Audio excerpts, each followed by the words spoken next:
말씀은 갈라디아서의 결론의 부분입니다. 갈라디아서의 결론에 해당하는 부분으로서 사도 바울의 서신서를 보게 되면 고유한 구조가 있음을 좀 보게 됩니다. 전반부에는 교리편이 계속해서 이어집니다. 진리에 대한 내용에 대하여서 설명하는 그런 내용들이 좀 주로 이루고 있고요. 그리고 후반부에는 오늘 본문 말씀처럼 6장, 우리가 다 읽지는 않았지만 6장의 말씀처럼 복음이 진리인데 이 복음으로 살아가려고 할 때 여러분들은 반드시 이런 부분들을 유념하셔야 합니다라고 가르치는 장면들이 반드시 뒤이어 나오게 됩니다. 그러니까 사도 바울은 사람이 복음을 믿고 있다고 하더라도 실제 삶 속에서 우리가 지지난주에도 보았고 계속해서 갈라디아서를 본 것처럼 우리의 삶 가운데서 이 복음으로 살아가려고 할 때 반드시 어떤 갈등도 일어날 수 있고 침체가 일어날 수도 있고 실패가 일어날 수도 있다라는 것을 늘 내포하면서, 그럼에도 복음으로 살아가기 위하여서 어떤 영적인 노하우가 있다라는 것을 분명히 가르치고 어떤 복음에 대해서 반드시 처방전을 받아야 한다라는 것을 분명히 이야기를 하는 겁니다. 오늘은 이에 대하여서 스스로에게 내 영혼을 위하여서 어떤 영적인 노하우 그리고 영적인 처방전을 받으려 할 때에 우리는 우리 스스로에게 반드시 두 가지의 질문을 오늘 본문 말씀을 통하여서 해볼 수 있어야 하는데요. 두 가지의 질문을 함께 좀 나누기를 원합니다. 그런데 이 두 가지의 질문을 스스로에게 나눌 때 점점 더 건강하여지고 또 성령의 충만함과 더욱더 영적인 하나님의 임재를 느끼게 되기를 정말 예수님의 이름으로 축복합니다. 먼저 우리 스스로에게 던져야 할 질문 첫 번째는 무엇이냐면, 우리 6절부터 9절까지의 말씀을 다시 한번 좀 읽어봤으면 좋겠습니다.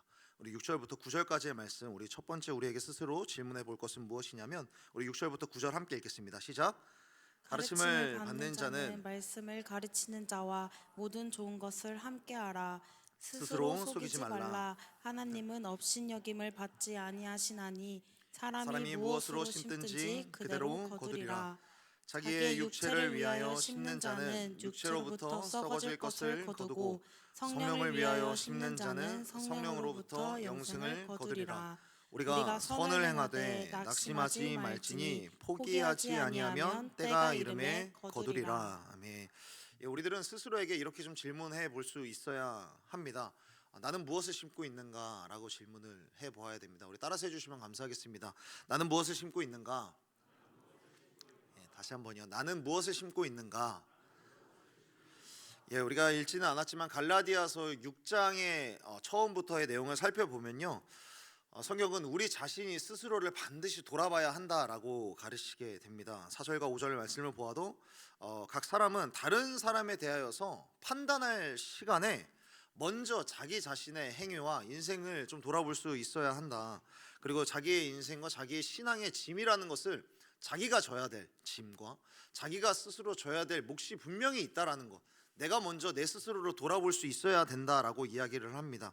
그럴 때에 먼저 던져야 되는 질문이 뭐냐면, 나는 과연 무엇을 심고 있는가? 라는 것에 대해서 반드시 우리 스스로에게 질문을 해야 한다는 것이죠.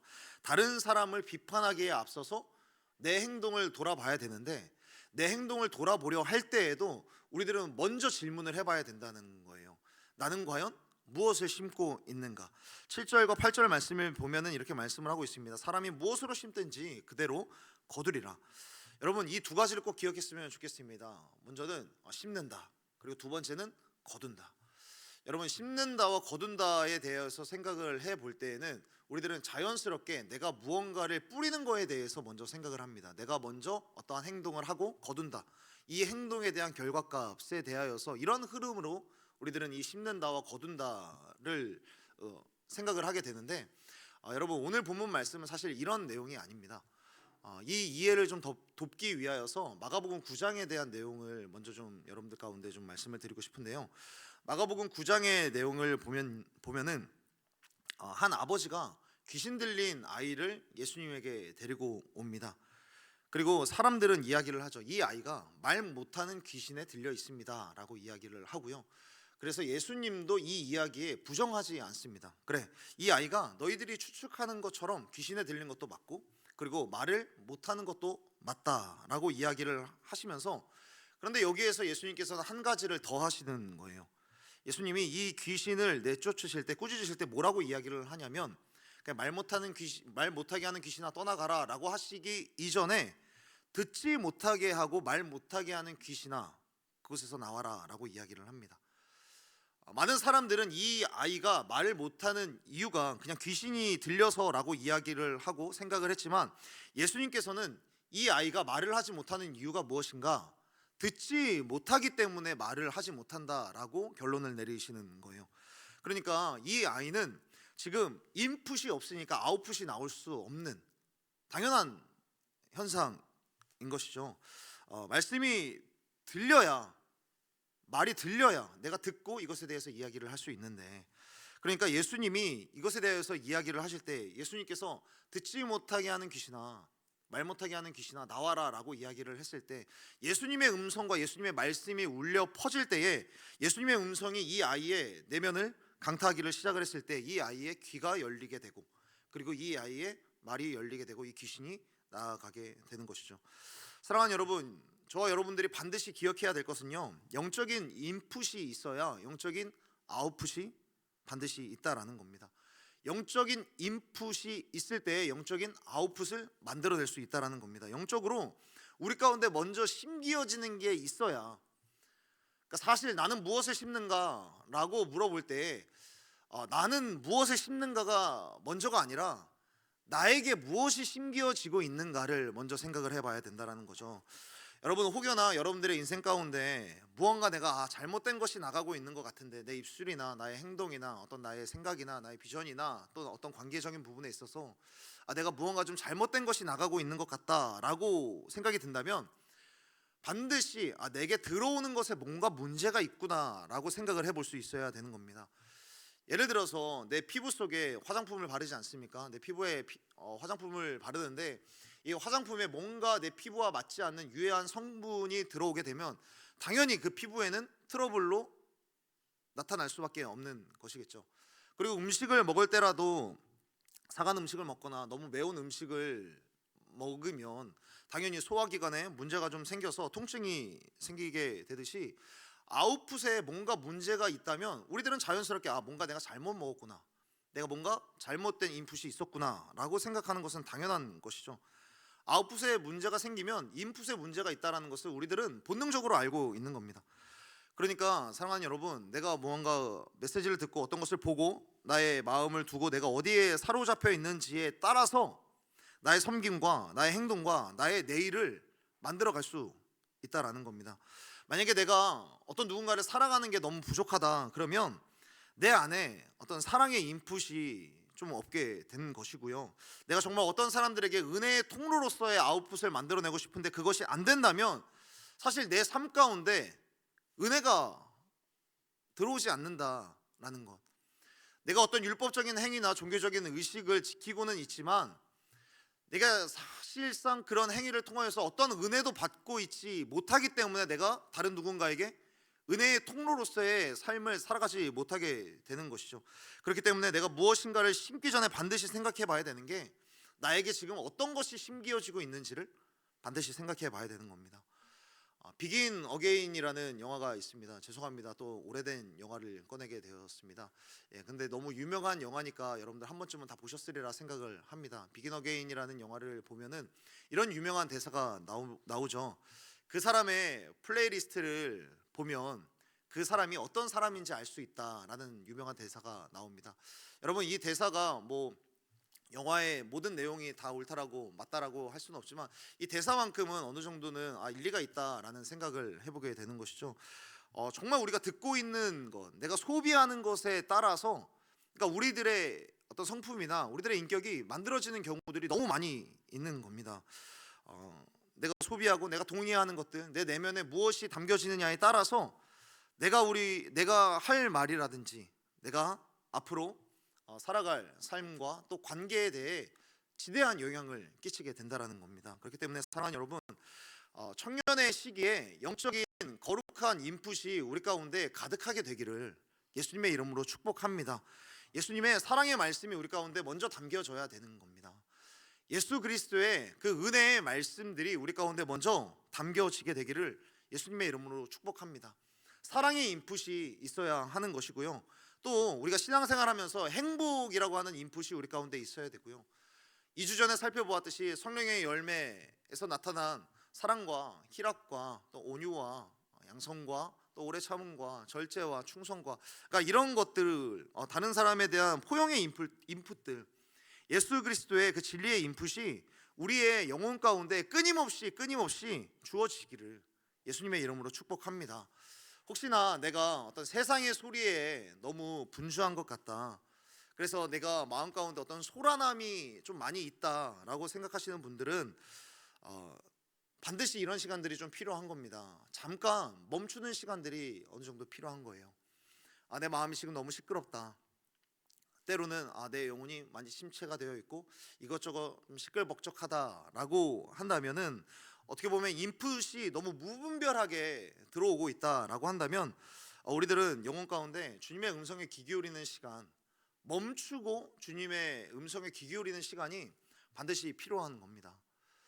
제가 개인적으로 오랫동안 좀 기도하면서 고민했었던 한 가지 부분이 있었는데요. 제가 얼마 전부터 SNS를 안 하기를 시작을 했습니다. 사실 저는 지금까지 이 인스타그램이라든지 SNS라는 게 우리들의 영적인 생활에 충분히 많은 유익을 가져다 준다라고 저는 지금도 물론 생각을 하고 있습니다. 그리고 저도 이런 면에 많이 활용을 했습니다. 충분히 영적인 콘텐츠들을 통해서 영적인 인사이트를 정말 많이 얻었고요. 그리고 이 인스타그램 SNS를 통해서 일부러 저와 팔로우를 하지 않는 청년들을 제외하고는 이 인스타그램을 통해서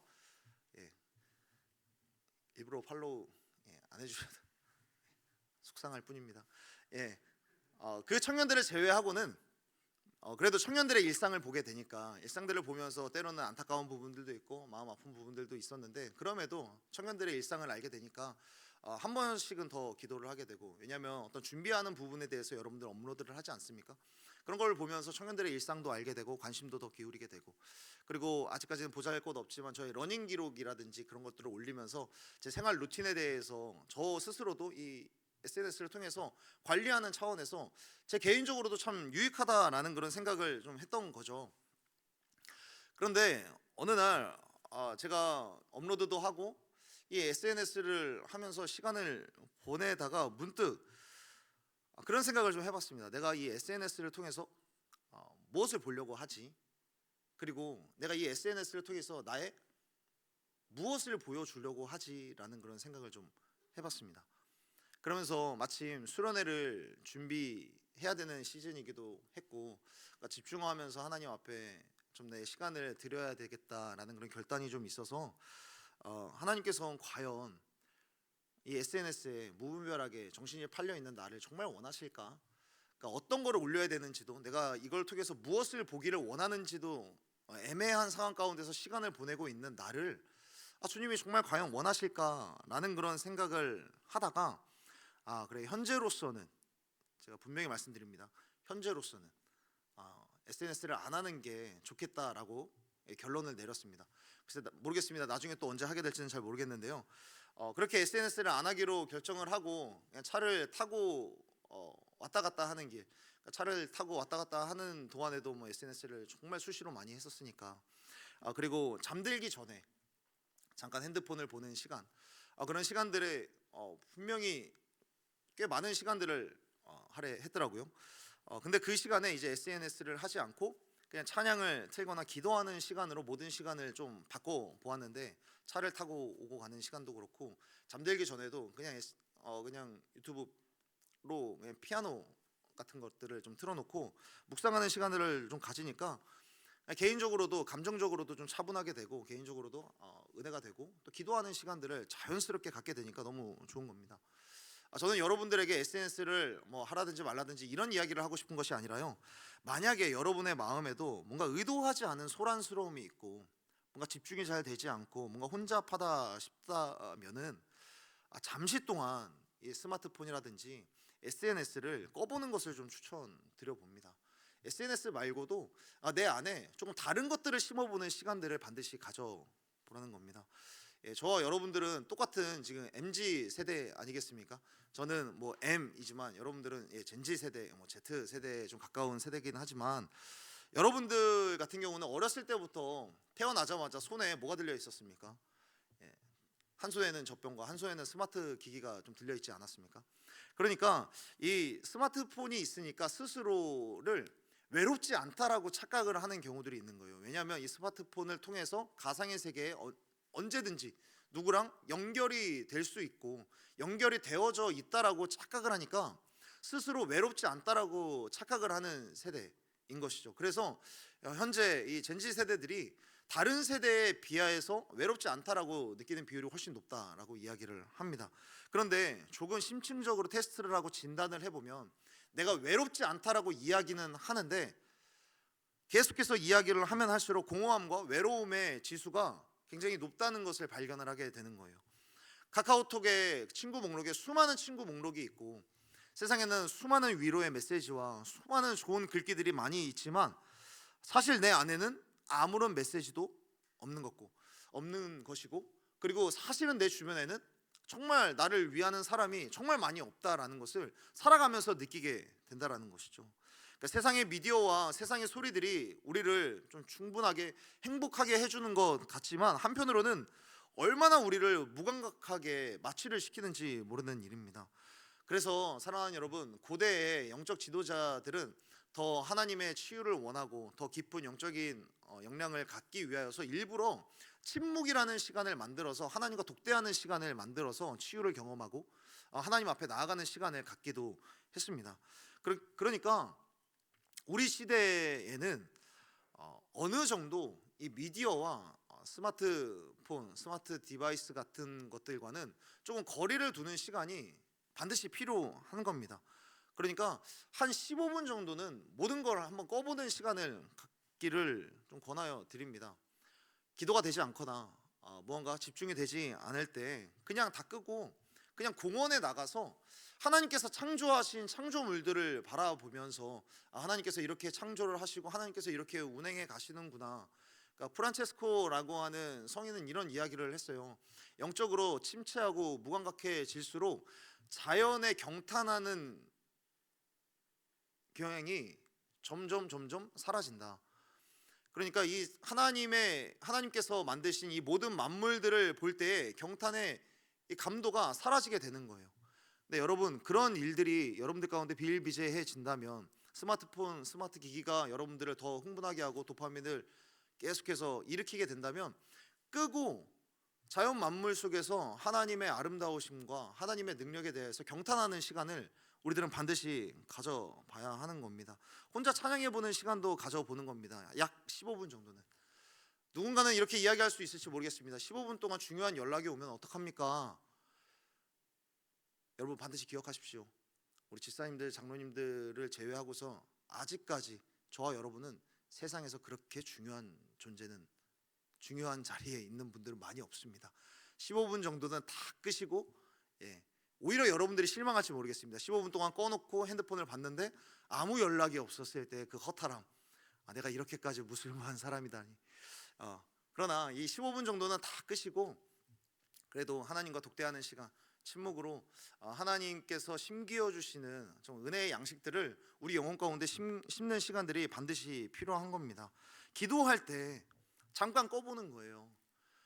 그리고 특히나 예배할 때 물론 스마트 기기로 필기를 하시는 분들도 있는데 한번 꺼보시고 그냥 말씀 듣는 거에만 한번 집중도 해보시는 거예요. 그러면서 오늘 성경은 9절에서 이렇게 말씀을 합니다. 선을 행하되 낙심하지 말지니 포기하지 아니하면 때가 이름에 거두리라. 여기에서 말씀에서 심는다라는 표현은 제가 2주 전에 성령의 열매에 대해서 설명을 할 때 성령의 열매라는 것은 결국에 시간을 투자해야 된다라는 말씀을 드리지 않았습니까? 그러니까 여기에서 심는다라는 것도 마찬가지인 거예요. 시간을 투자하는 의미가 굉장히 강합니다. 시간을 투자를 했는데 9절의 말씀을 왜 하고 있냐면 시간을 투자하다가 어떤 때는 정말 소득이 없을 때가 있지 않겠습니까?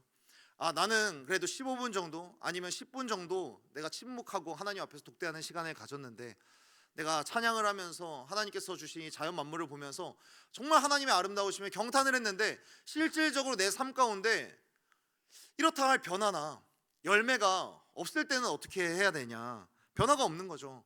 예배를 드리는데도 내 자신을 볼 때에도 아무런 변화가 없는 것 같을 때, 그러면 나는 어떻게 해야 될까? 사도 바울이 뭐라고 이야기를 하냐면 낙심하지 말아야 된다, 이렇게 이야기를 하는 거예요. 여기에서 낙심이라는 것은 원어로 보면 빨리 포기한다라는 뜻이죠. 여러분, 빨리 포기하는 것이 무엇일까요? 조금만 더 가면 목적지가 있는데 그 목적지까지 가지 못한다라는 거죠. 여러분, 우리들의 신앙생활은 다시 한번 말씀드립니다. 경주가 아니라 완주하는 데 그 의미가 있는 겁니다. 내가 얼마나 더 빨리 가느냐가 문제가 아니라 완주를 향해 가는 여정이기 때문에 우리들은 계속해서 넘어지더라도 달려가는 게 중요한 겁니다. 포기하지 않고 계속 일어나야 하는 것. 여러분, 이것을 우리들은 믿음이라고 이야기를 하는 거예요. 포기하더라도, 그러나 나를 살리신 예수 그리스도, 나를 놓지 않으시고 나를 포기치 않으시는 예수 그리스도를 믿는 믿음이, 이게 진짜 믿음인 것이죠. 그렇기 때문에 사랑하는 여러분, 선한 일을 하는 데에도 불구하고 어떠한 성과가 없고 열매가 없고 소득이 없다고 할지라도 포기하지 않는 저와 여러분이 되었으면 좋겠습니다. 여러분, 선한 일을 하더라도 포기하는 순간이, 포기가 되어지는 순간들이 반드시 찾아옵니다. 예수님께서도 십자가를 지시고 골고다의 언덕을 오르실 때에도 3번 정도 넘어졌다라는 그런 기록이 있습니다. 예수님께서도 모든 인류를 살리기 위하여서 골고다 언덕 비아돌로로사 그 길을 걸어갈 때에도 그렇게 넘어지심에도 불구하고 예수님께서 행하시는 행동들이 무엇입니까? 그렇게 피 흘리시면서도 끝까지 걸어가시는 거예요. 그렇게 포기하지 않으시고 달려가셔서 끝내지신 그 십자가로 모든 인생들을 구원하셨다라는 사실, 그리고 그 손길이, 그 시선이 지금 우리들을 향해 있기 때문에 우리들이 낙심하지 않을 것은 그 십자가의 사랑이 여전히 우리들을 향하고 있기 때문입니다. 그렇기 때문에 사랑하는 여러분, 낙심할 만한 상황이 올지라도 그 순간에도 주님은 나를 포기하지 않으시고 주님은 나를 여전히 사랑한다라는 사실을 믿고 포기하지 않고 달려나아가는 저와 여러분이 되기를 예수님의 이름으로 축복합니다. 여러분이 무엇을 심고 있는지, 내가 무슨 인풋 가운데 살아가고 있는지를 생각해 보면서 내가 혹여나 잘못된 것을 심고 넘어질 때가 있어도 포기하지 않고 다시금 주님께로 돌아갈 줄 아는 저와 여러분이 되기를 예수님의 이름으로 축복합니다. 복음으로 살아가기 위하여서 두 가지의 질문을 해봐야 되는데, 첫 번째 질문은 나는 무엇을 심고 있는가? 이것이라면 두 번째 질문입니다. 우리 14절부터 18절까지의 말씀인데요, 우리 14절부터 18절까지의 말씀을 우리 함께 읽어봤으면 좋겠습니다. 함께 읽도록 하겠습니다. 그러나 내게는 우리 주 예수 그리스도의 십자가 외에 결코 자랑할 것이 없으니 그리스도로 말미암아 세상이 나를 대하여 십자가에 못 박히고 내가 또한 세상을 대하여 그러하니라. 할례나 무할례가 아무것도 아니로되 오직 새로 지으심을 받는 것만이 중요하니라. 무릇 이 규례를 행하는 자에게와 하나님의 이스라엘에게 평강과 긍휼이 있을지어다. 이후로는 누구든지 나를 괴롭게 하지 말라. 내가 내 몸에 예수의 흔적을 지니고 있노라. 형제들아, 우리 주 예수 그리스도의 은혜가 너희 심령에 있을지어다. 아멘. 두 번째 질문은 이것입니다. 따라서 해주시면 감사하겠습니다. 나는 무엇을 자랑하고 있는가? 다시 한번요. 나는 무엇을 자랑하고 있는가? 여기에서 자랑이라고 하는 단어, 여러분, 이 자랑이라고 하는 이 단어는 우리들이 흔히 어떤 좀 부정적인 이미지를 갖지 않습니까? 누군가가 자랑을 한다면 꼴값 떠네, 죄송합니다, 허세 부리네, 이렇게 이야기를 하는데, 여기에서 자랑이라는 것은 부정적인 것도 아니고요, 긍정적인 것도 아니고 그냥 사실 그대로를 명시를 하는 겁니다. 그러니까 내게 있는 것들을 그냥 사람들에게 드러내어 알리는 것이죠. 그러나 이것을 본 사람들의 반응이 부정적이나 긍정적인 것으로 나타날 뿐이지, 여기에서 자랑한다라는 것은 그냥 내가 가지고 있는 것, 그것들을 알려주는 겁니다. 그런 면에서 요즘은 어찌 보면 자랑하는 사람들의 시대가 아닌가 좀 생각을 해봅니다. IT 기기 좋아하시는 분들 있으시죠? 근데 IT 기기, 어떤 삼성에서 새로운 핸드폰이 나온다, 그러면 애플에서 어떤 새로운 기기가 나온다 하면 웬만한 사람들은 그냥 바로 사시는 분들 많이 없을 것 같아요. 여러분들의 나이 때, 우리 청년의 시절에는 돈이 정말 많지 않는 이상, 우리 부모님이 정말 막대한 자산을 갖고 있지 않는 한 이 제품에 대해서 충분히 알아보고 조사를 하고 또 시장 조사를 충분히 해본 다음에 하지 않습니까? 그때 우리들은 반드시 도움을 받습니다. 유튜브, 유튜브를 보면서 이 IT 기기의 리뷰를 하는 리뷰어들의 이야기를 듣게 되는 것이죠. 수많은 사람들이 이 IT 기기가 나오면은 금방금방 리뷰어들이 나와서 리뷰를 합니다. IT 기기뿐만이 아니라 어떤 포털 사이트나 유튜브에 어떤 지역을 치고 맛집, 여행지 이것들을 치면은 어느 집이 맛있는지에 대해서도 수많은 사람이 알려줍니다.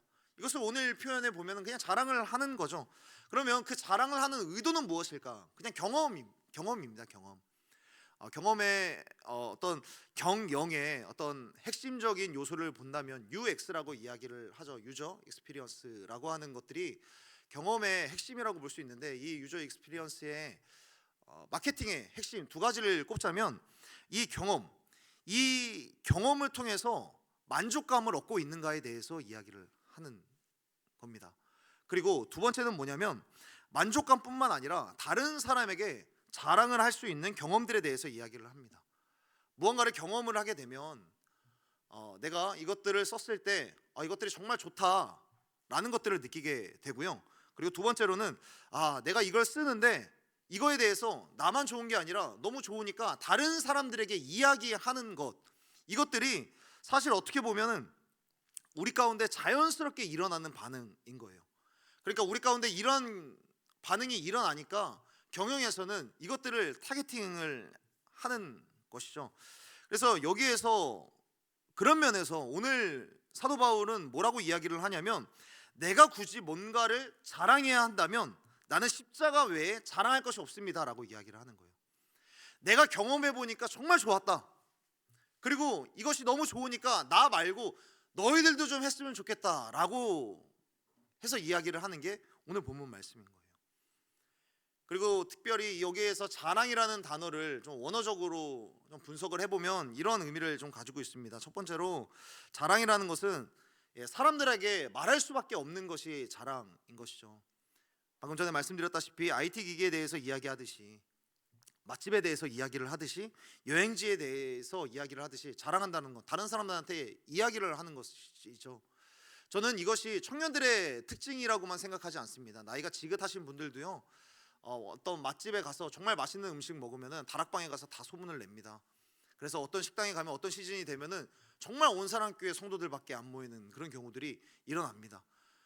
그것뿐만이 아니라 내가 이 건강 의료 기기를 써봤는데 너무 좋더라 하면은 다 이야기를 하게 되는 거예요. 그러니까 이런 거를 보면서 이런 걸 느끼는 거죠. 사람들 다 똑같구나. 좋은 게 있으면 자랑하는구나. 이 마음의 중심에 너무 좋으니까 나누고 싶은 마음이 있는 거죠. 그러니까 자랑이라는 것은 이런 의미를 갖고 있는 거예요. 그리고 두 번째로 자랑이라는 것은 생각만 해도 기뻐서 삶의 의욕을 느끼게 만드는 것이고요.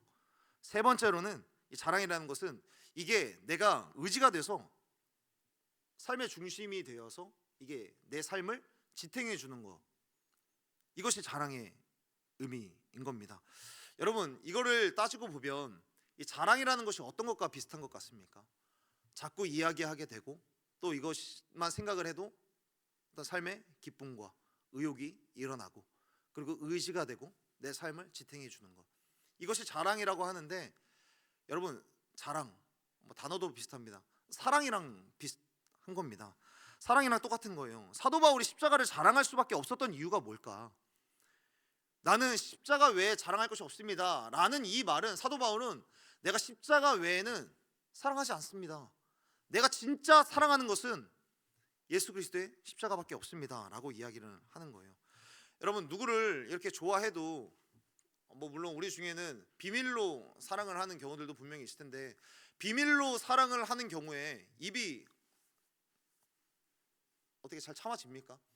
자꾸 이야기하고 싶지 않습니까? 누군가한테 이야기를 하고 싶고, 나 이 사람 정말 사랑하는데, 사랑은 숨기지 못한다라고 이야기를 하잖아요. 자꾸 얘기하고 싶은 겁니다. 그리고 사랑이라는 것은 생각만 해도 기뻐서 삶의 의욕을 느끼게 만드는 것이고, 그리고 사랑하는 이 사람을 의지하게 되는 것은 어쩌면 자연스러운 사랑의 효과라고 볼 수 있는 겁니다. 그러니까 그리스도를 향한 바울의 자랑이라는 것은 결국에 예수 그리스도를 향한 바울의 사랑이라는 것을 의미하는 겁니다. 그러니까 내가 자랑해야 된다면 내가 예수 그리스도만 자랑할 것이고, 내가 누군가를 온전히 사랑한다면 내가 예수 그리스도만을 사랑할 것이다 라고 이야기를 하는 겁니다. 그러니까 사도 바울은 복음밖에 사실 보이지 않는, 그러니까 복음과 사랑에 빠진 사람 그 자체였습니다. 그러니까 만나는 사람마다 그 예수님에 대해서 이야기할 수밖에 없는 거예요. 이 예수님이 너무 좋으니까. 그러니까 예수님을 너무 사랑하니까 자랑할 수밖에 없는 것이고, 그러니까 내 사랑하는 예수님의 십자가, 예수님의 부활, 이거를 생각만 해도 너무 사랑스럽고 이거에 대해서 삶에 의욕이 생기고 이것만 생각해도 기쁨이 흘러넘치고 충만하게 되고, 그리고 이 십자가가 의지가 되는 것. 그러니까 바울은 갈라디아서를 마무리하면서 모든 성도들이 다 이거를 알기를 원했던 거예요. 자꾸 얘기하게 되는 이 십자가, 기뻐서 삶의 의욕을 느끼는 십자가, 내가 의지해서 삶의 중심이 되는 이 십자가를 너희들도 꼭 알기를 원한다. 복음을 자랑한다는 것, 복음을 사랑한다는 것. 여러분, 이것을 한마디로 좀 정의를 하면 어떤 것일까 좀 생각을 해보면 이런 것입니다. 그러니까 이 복음을 향한 자랑, 복음을 향한 사랑, 이것은 결국에 예수님을 향한 집중력을 의미하는 겁니다.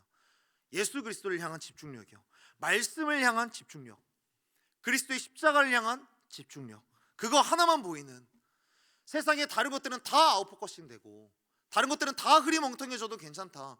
다만 예수 그리스도의 십자가만 선명해지면 내가 이것을 사랑하고 내가 이것을 자랑하는 인생, 그러니까 이거 하나면 충분하다라고 지금 사도 바울은 이야기를 하고 있는 겁니다. 그러니까 뒤에 이어서 이야기를 하는 거죠. 나는 십자가 외에 자랑할 것이 없습니다. 나는 십자가만을 사랑하겠습니다. 그러니까 이 사랑도 집중력이고요, 자랑하는 것도 사실 집중력인 거예요. 그래서 성경은 히브리서에서 분명히 이야기를 합니다. 믿음의 주요 온전케 하시는 이인 예수를 바라보자. 그런데 여러분, 여기에서 예수를 바라보자라는 것은 원어로 보면 예수를 사랑하자가 아니라, 예수를 바라보자가 아니라 예수만 바라보자예요. 여러분, 단 한 글자 차이인데 여러분, 이 차이가 확연하게 느껴지는 게 혹시 느껴지십니까? 여러분, 사랑이라는 게 여러분 이런 거 아니겠습니까? 솔로몬에게는요 600명의 처와 300명의 첩이 있다라고 이야기를 합니다. 물론 이방 나라들과의 교섭과 그런 외교를 위해서 어쩔 수 없는 선택이었다라고 이야기를 하지만, 저는 이 이야기를 생각하고 볼 때마다 부러운 게 아니라 궁금하고 이게 의문이 드는 겁니다. 이렇게 많은 여인들과 어떻게 사랑이라는 걸 좀 나눠 보긴 했을까?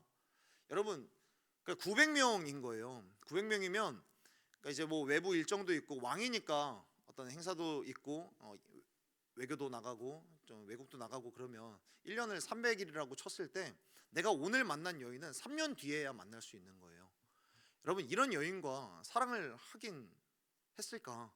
그러니까 솔로몬은, 그러니까 이런 이야기들을 보면서 솔로몬은 수많은 여인들과 로맨스를 하긴 했을지라도 사실은 어느 누구도 사랑을 못하는, 어느 누구와도 사랑을 나누지 못하는 그런 사람이 아니었을까 생각을 해보는 거예요. 그러니까 이런 것들과 우리의 삶을 또 생각해 보면 내가 정말 너무 바쁘게 살만한 것들은 너무 많이 있는데 바쁘게 살아가긴 하지만 그 어느 것 하나도 집중하지 못하는 인생이 우리의 인생은 아닐까 생각을 해보는 거죠. 자매 여러분, 혹시나 생각을 해보셨으면 좋겠어요. 만약에 여러분들이 어떤 남자, 어떤 형제를 사랑을 하는데 어떤 형제랑 결혼을 했어요. 근데 이 형제가 한 달에 30일 중에 29일은 너무 소스윗한 거예요. 매일 꽃도 사주고 매일 좋은 음식도 해주고 매일 대화를 통해서 이 대화 한마디 한마디가 나를 정말 사랑해주는 게 느껴지는 거죠. 그리고 날이 가면 갈수록 사랑의 깊이가 정말 느껴지는 거예요. 사랑의 깊이가 점점 깊어지는구나, 나를 정말 사랑하는구나. 30일 중에 29일을 그렇게 시간을 보내다가 이 형제가 내가 지금까지 29일 동안 너무 정말 잘해줬지, 그러니까 이 자매도 만족스러운 거죠. 너무 행복했어. 근데 이 형제가 그러면 내가 내일 하루는 내가 다른 사람이랑 좀 사랑을 좀 나눠도 될까? 라고 이야기한다면, 내가 지금까지 97%는 내가 당신을 사랑했잖아, 그러니까 3% 정도만 이해를 해주면 안 될까? 라고 한다면, 여러분, 여기에서 이 형제랑 연애를 할 자매 있으면 손 한번 들어주시겠어요? 난 그래도 좋아요. 예. 여러분, 이 형제가 계속 연애를 못하는 겁니다. 사랑은 끝까지 집중하는 거예요. 이 여인에게, 이 형제에게 집중을 하는 거예요. 또 우리 형제 여러분들도 한번 생각을 해 보십시오.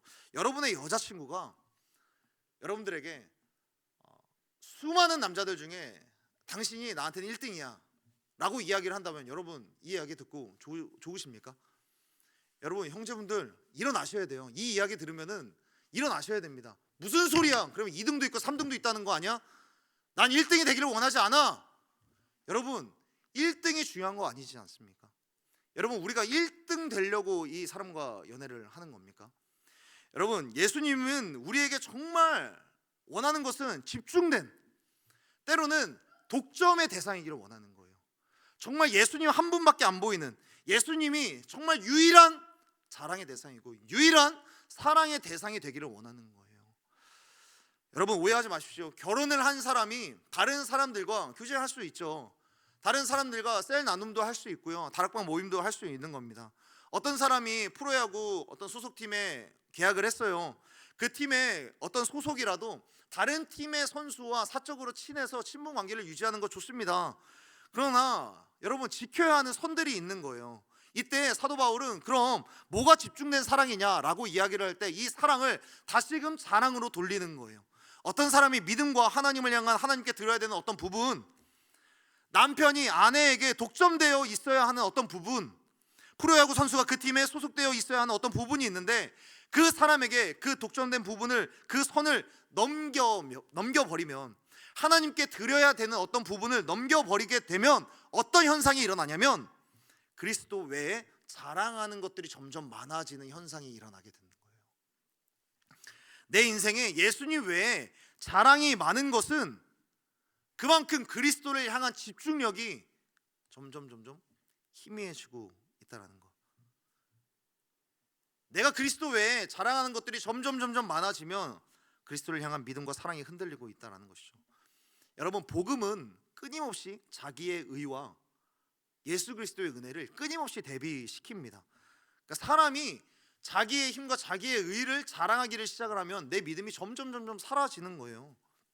내가 가진 학력, 내가 가진 재력, 내가 가진 어떤 능력을 의지하는 사람, 그런 사람들이 얼마나 많이 있는지 모릅니다. 또 어떤 사람은 내 능력뿐만 아니라 어떤 관계를 의지하는 경우들도 있습니다. 내 가족, 내 친구, 내 교회, 내 지인 다 내 사람들을 의지하면서 살아가는 것이죠. 그런 사람들에게 하나님은 그 사람의 믿음이 제자리로 돌아올 수 있게 하기 위해서 우리 하나님은 어떤 일들을 행하시는가. 서운할 수 있지만 때로는 하나님께서는 인생의 폭풍을 보내셔서 그 사람의 능력이 얼마나 보잘것없는지를 알게 하세요. 관계를 의지하고 관계를 진짜 힘으로 여기고 관계를 자랑하는 사람이라면 관계에다가 광야를 펼쳐 보이시는 겁니다. 그러면서 관계를 의지하고 관계를 자랑하고 때로는 나의 탁월함과 내가 가진 관계와 노하우를 자랑했던 것들이 생각보다 견고하지 않았구나라는 것을 우리 하나님께서는 배우게 하신다라는 거예요. 오늘날 수많은 크리스천들의 문제가 예수님을 안 믿고 예수님을 안 사랑하는 게 아니라 예수님 말고도 사랑하는 다른 것들이 너무 많은 게 문제인 거죠. 예수님을 의지하지 않는 건 아닌데 예수님 말고도 다른 것들을 의지하는 것들이 훨씬 더 많은 거예요. 결정적인 순간에 내 인생의 문제를 정말 주님 앞에 가져갔을 때 물론 사람도 만나야 되고 거기에 대한 내 계획도 짜야죠. 그런데 결정적인 순간에는 내가 의지하는 다른 것들이 있을 때가 너무 많은 거예요. 그 증거가 어디에 있습니까? 내가 기도보다 간구보다 말씀보다 전화가 더 빠르고 카톡이 더 빠른 거예요. 사람한테 전화하는 게 더 빠른 거예요. 내 친구, 내 동료, 내 동역자, 그리고 내 어머니, 내 아버지 의지하는 게 너무 많은 겁니다. 그러나 성경은 다시 한번 이야기를 해요. 믿음의 주요 온전케 하시는 예수만 바라보자. 사랑하는 여러분 축복합니다. 저는 여러분들이 예수님을 믿는 사람이 아니라 예수님만 믿는 하나님의 사람들이 되기를 예수님의 이름으로 축복합니다. 예수님을 의지하는 사람이 아니라 예수님만 의지하는 하나님께 쓰임받는 하나님의 사람이 되기를 예수님의 이름으로 축복합니다. 왜 갈라디아서를 계속해서 보면서 복음의 본질에 대해서 이렇게 나누고 있냐면 정말 청년의 시기에 이 복음에 집중된 시즌이 우리 가운데 필요하기 때문이에요.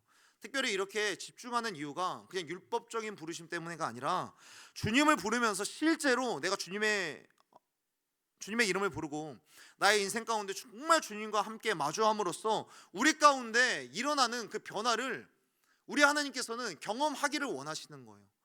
너가 정말 나만 바라봤을 때에 내가 너의 삶 가운데 놀라운 변화를 일으키는 걸 너희들이 좀 경험했으면 좋겠다. 정말 기초적인 이 복음에만 충실해서, 정말 이 복음에만 충실해서 예수 그리스도 외에는 결코 어떤 것도 자랑하지 않겠다, 어떤 것도 사랑하지 않겠다. 정말 이 복음의 기초적인 이 질서, 이 진리, 이것만 의지해서 예수님만 바라보고 예수님만 생각하고 그렇게 내 인생을 나아가면 변화가 일어나는 것을 너희들이 좀 알기를 원한다. 그래서 성경은 이야기를 하죠. 고린도후서 5장 17절의 말씀에 보면 그런즉 누구든지 그리스도 안에 있으면 새로운 피조물이라 이전 것은 지나갔으니, 그리고 나서 뭐라고 이야기를 하냐면 보라, 봐라, 새 것이 되었도다. 여러분, 성경은 시선과 집중력에 대해서 얼마나 강조하는지 모릅니다. 내가 의도하진 않았고 내가 집중하려 할 때 내가 사실 집중력도 잃어버려서 그냥 봤는데도 예수님께서는 그 시선을 놓치지 않으시고 네가 그래도 일순간, 정말 단 1초라도 나를 바라본 그 시선을 내가 귀하게 여긴다. 그래서 내가 생각하지도 않았던 변화들이 우리 안에서 자연스럽게 일어난다라는 거예요. 예수님을 부르고 예수님을 향해 시선만 돌렸을 뿐인데 우리가 주님을 바라보기만 하면 자연스럽게 성령의 열매가 나타나게 되고, 2주 전에 보았던 대로 육체의 소욕들, 술 취함과 음행과 우상 숭배와 마술과 이런 것들이 내가 끊으려고 해서 끊어지는 게 아니라 예수님 바라보는 것, 정말 이 기초적인 복음에 충실하게 되면 이런 것들을 내가 끊으려고 해서 끊어지는 것이 아니라 오히려 성령의 열매가 맺어짐으로써 너희들의 삶 가운데 변화가 일어난다. 이런 것들을 정말 알기를 원하는 거예요. 이런 것들이 나의 힘으로 변해지는 것이 아니라 복음의 은혜, 주님의 은혜요. 복음주의 설교에 대해서 20세기와 21세기에 정말 최고의 전문가 수준으로 설교자, 영적인 지도자로 꼽히는 존 파이퍼라는 목사님이 계세요. 이 목사님은 설교를 준비할 때마다 항상 이렇게 기도했다라고 이야기를 해요. 하나님, 내 학식이나 내 지식이나 내가 지금까지 공부했었던 그 기간들, 시간들, 내용들, 이런 것들이 내 설교를 지탱할 수 있다라는 착각도 하지 않게 해주십시오 라고 기도를 했다고 해요. 내가 설교를 준비를 하는데 내가 공부했던 분량들, 그리고 내 학력들, 내 지식들, 이것이 의지가 되지도 않을 뿐더러 이것이 내 설교를 살린다 라고도 착각조차 하지 않게 해달라고 기도를 했다라고 이야기를 하는 거예요. 이전까지 한 모든 일은 주님이 한 것이고 오늘의 주님의 은혜가 필요합니다 라고 이렇게 기도를 한 거예요. 여러분, 이 존 파이퍼라고 하는 목사님은 독일의 민헨 대학에서 어떤 공부를 했냐면, 독일이라고 하는 곳이 사실 신학적인 학문에 있어서는 자유주의 신학인 거예요. 하나님에 대해서 사실 조금 자유롭게 많이 열어두는 것이죠. 진보적으로 많이 하나님을 생각을 하는 거예요. 성경 이외에도 우리가 사실은 하나님을 더 알 수 있는 것들이 있지 않을까. 그런 사람들과 유일하게 복음주의 신학자로서, 보수주의 신학자로서 그 사람들과 논리적으로 대화를 해서 이긴 분이 존 파이퍼 목사님이시거든요. 그런데 이런 분이 내 지식이랑 나의 모든 공부를 의지하지 않게 해달라고 기도를 한 거예요. 이 존 파이퍼의 제자가 이게 너무 기가 찬 거예요. 그리스도를 향한 집중력도 가진 사람이면서 사실 이렇게 겸손하기가 쉽지 않잖아요. 가지면 가질수록 어떻게 보면 어깨가 올라가는 것이 사람의 본능인데, 이 존 파이퍼 목사님, 자기의 스승은 그리스도를 향한 집중력도 가진 사람이면서도 하나님을 향한 겸손함이 묻어있는 사람이니까 선생님, 어떻게 하면 그런 겸손을 좀 가질 수 있습니까? 라고 물어보았더니 이 존 파이퍼 목사님은 그냥 너무 단순하게 이렇게 팁을 이야기했다라고 합니다. 항상 주님을 찬양하여라. 항상 주님을 찬양하고 주님께서 이루신 일들을 그냥 인정해 드려라. 시편 100편에서 말씀하고 있는 것처럼 감사함으로 그 문에 들어가고 찬송함으로 그 궁정에 들어가야 한다 라고 이야기를 하신 거예요. 내 실력이나 내가 가진 조건들을 자랑할 수 없는 이유는 이 목사님에게 있어서 너무 간단했던 거예요. 그것은 주님께서 이루신 일이 훨씬 많았다라는 것을 깨달으니까. 여러분, 그렇지 않습니까? 내 인생에서 내가 성취한 일보다요, 주님께서 이루셔서 저에게 주어진 일들이 훨씬 더 많은 거예요. 은혜라는 찬양에서 모든 것이 은혜, 은혜, 내 삶에 당연한 것 하나도 없었던 것이 다 하나님의 은혜입니다. 이 고백이 정말 맞는 거예요. 그렇지 않습니까? 지금 여러분들, 우리가 지금 이 자리에서 설교를 듣는 것도 지금 내가 살아서 내 심장을 뛰게 하고 폐를 열게 하는 게, 여러분들이 이것을 하기 위해서 여러분들이 하고 있는 수고가 있습니까? 여러분, 우리가 온사랑 교회에서 지금 예배를 드리고 있는데 30년 전에 세워진 이 온사랑 교회에 벽돌 하나라도 올리신 분 혹시 있으십니까? 여러분들이 믿음의 가정에서 태어나서 신앙생활을 하는데 여기에 대해서 여러분들이 일조한 것이 혹여나 있으십니까? 내가 잘나서가 아니라 그저 주님께서 여기까지 인도해 주시고 우리 가운데 주어 주신 것이죠. 그렇게 돌아보면 주님께서 하신 일들이 너무 많기 때문에 주님을 자랑할 수밖에 없고 주님을 사랑할 수밖에 없는 것이죠. 그렇기 때문에 만약에 내 능력을 의지하고 내 능력을 자랑하는 순간이 많아진다면 내가 하나님을 향한 집중력이 사라지고 있다라는 것, 주님을 향한 자랑과 사랑이 허물어져 가고 있다라는 것을 우리들은 인정을 해야 되고요. 우리들은 그럴 때 내 인생의 헛된 이 자랑이 정말 성령의 소멸하는 불로 다 잿더미와 같이 소멸하길 원합니다. 우리들은 이렇게 기도해야 되는 것입니다. 시편에서는 주님은 이스라엘의 찬송 가운데 거하신다라고 말씀을 하고 있습니다. 예수 그리스도만을 자랑하고 찬양하면 그에 합당한 기적이 저와 여러분의 인생 가운데 이루어지게 될 줄로 믿습니다. 그렇기 때문에 사랑하는 여러분, 모든 상황 가운데 우리 주님을 높이시는 저와 여러분이 되었으면 좋겠습니다. 그러면 우리의 인생 어느 순간도 홀로 있지 않음을 알게 될 것입니다. 그럼에도 불구하고 우리들은 이렇게 감사함으로 찬양하는 순간들, 이런 것들을 계속해서 이어가는 것이 너무 어렵습니다. 낙심하지 마라, 포기하지 마라 라고 말씀하고 있는 이유는 낙심할 만한 상황, 낙심할 만한 연약한 우리들이라는 것을 전제하고 있는 건 아니겠습니까? 감사하기가 너무 힘든 거죠. 내가 정말 여기서는 아무것도 할 수 없을 것 같을 때가 있는 겁니다. 광야의 시간이 있죠. 상심하는 일들도 있을 수 있고요. 의도치 않은 육체의 질고를 경험하게 되는 순간도 있을지 모르겠습니다. 그런데 바울은 이런 능력의 한계와 육체의 질병이 찾아왔을 때 그럼에도 무너지지 않았습니다. 왜요? 바울도 너무 아팠고 하나님 앞에 정말 간절히 3번씩이나 기도를 했는데 하나님께서는 오히려 그때마다 내 은혜가 너에게 족하다 이렇게 말씀을 하시는 거예요. 그런데 오히려 이 말씀이 바울에게 있어서는 다시금 일어날 수 있는 힘이 되었던 겁니다. 이게 여러분 바울이 잘나서가 아니라요, 주님을 전적으로 신뢰하는 사람에게 주어진 힘인 거예요. 변화인 겁니다. 오뚜기처럼 일어나는 것이 주님을 전적으로 신뢰하는 자들에게서 일어나는 놀라운 변화인 것이죠. 상심도 하고 서운함도 느낄 수 있고 관계도 깨지고 광야도 걸을 수 있을 겁니다. 그런데 오늘 17절에서는 뭐라고 이야기를 하냐면 바울은 내 몸에 예수의 흔적을 가졌다, 내 몸에 예수의 흔적을 가졌다라고 이야기를 합니다. 여러분, 여기에서 흔적이라는 것은 두 가지를 의미합니다. 내가 예수님 때문에 당한 고난 자체를 의미합니다. 근데 두 번째는 뭐냐면 그냥 고난이 아니라 이 고난이 결국에는 예수님을 향한 나의 사랑과 나의 믿음이 드러나는 결정적인 계기가 되는 그런 흔적을 이야기를 하는 거예요. 그러니까 이 고난 속에서 정말 고통받고 괴로운 시간이 있었지만 이 고난 이후에 남은 이 흔적, 이것은 결국에 예수님의 마음이었고 예수님의 회복이었고 예수님의 치유였다 라고 바울은 이야기를 하는 겁니다. 내가 당하는 상심과 어려움과 어떤 관계의 광야와 수없이 많은 이 고난들, 여러분 이 고난의 흔적들 가운데서 우리들은 반드시 두 가지의 갈림길 앞에 서게 될 겁니다. 이 고난 앞에서 사람을 향한 원망과 불평, 그리고 나의 자랑을 위한 흔적이 될 것인가, 아니면 주님을 향한 신뢰의 흔적이 될 것인가. 사랑하는 여러분, 이 갈림길에서 정말 주님을 향한 온전한 신뢰와 집중력을 갖고 예배하는 저와 여러분이 되기를 예수님의 이름으로 축복합니다. 말씀을 정리하겠습니다. 갈라디아서를 마치면서 뭐라고 정리하냐면 복음으로 살아내기 위해서 반드시 우리 스스로에게 해야 하는 질문이 있다. 첫 번째는 뭐냐면 나는 무엇을 심고 있는가, 나한테 무엇이 심겨지고 있는지 그것을 우리들은 반드시 점검해야 되는데 내 안에 끊임없이 영적인 은혜의 인풋이 있어야 된다. 그리고 두 번째는 나는 무엇을 자랑하고 있는가. 이 질문, 첫 번째 질문과 두 번째 질문의 대답은 첫째도 그렇고 둘째도 그렇고 다 똑같은 거예요. 그리스도를 향한 집중력을 가져야 되는 거예요. 그리스도를 향한 집중력. 정말 주의 이름으로 축복합니다. 청년의 시기에 집중하여서 그리스도의 말씀을 심게 되는 저와 여러분이 되었으면 좋겠습니다.